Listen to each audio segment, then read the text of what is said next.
The House of Representatives has approved a deal to allow the U.S. to borrow more money, days before the world's biggest economy is due to start defaulting on its debt.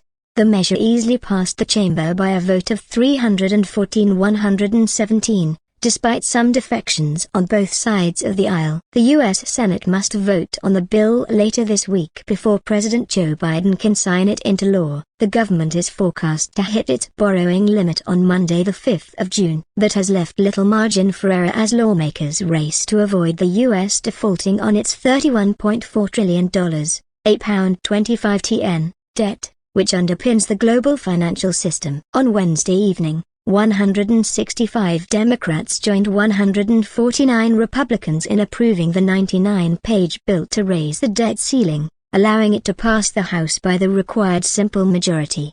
With Republicans in control of the lower chamber of Congress and Democrats holding sway in the upper chamber and White House, a deal had proven elusive for weeks until President Biden and House Speaker Kevin McCarthy inked a bipartisan compromise over the weekend.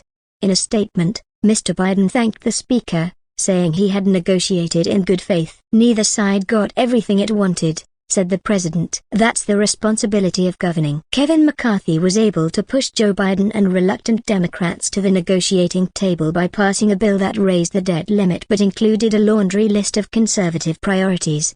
Then he was able to hold his party together as he struck a less ambitious deal with the president that modestly trimmed the growth in federal spending and added some new conditions on aid for low-income Americans.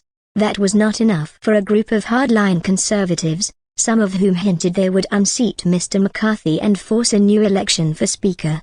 But by Wednesday, even the hottest of firebrands were backing away from their rhetoric. And when it came time to vote, a majority of Republicans approved Mr. McCarthy's deal. While the hardliners may grumble, it is clear they do not have anywhere near the level of support they would need to replace Mr. McCarthy, or even any idea who to replace him with. The agreement suspends the debt ceiling until the 1st of January 2025. The legislation would result in $1.5 trillion in savings over a decade, the nonpartisan Congressional Budget Office said on Tuesday. But the bill's passage had been in jeopardy after lawmakers from both parties voiced opposition. Ultra-conservative Republicans complained they had secured too few concessions in exchange for raising the debt limit. Democrats objected to provisions raising work requirements for Americans on federal food aid, and restarting student loan repayments. Emanuel Cleaver, a Missouri Democrat, said he would vote for the bill, even though he viewed it as the second serving of Satan's sandwiches.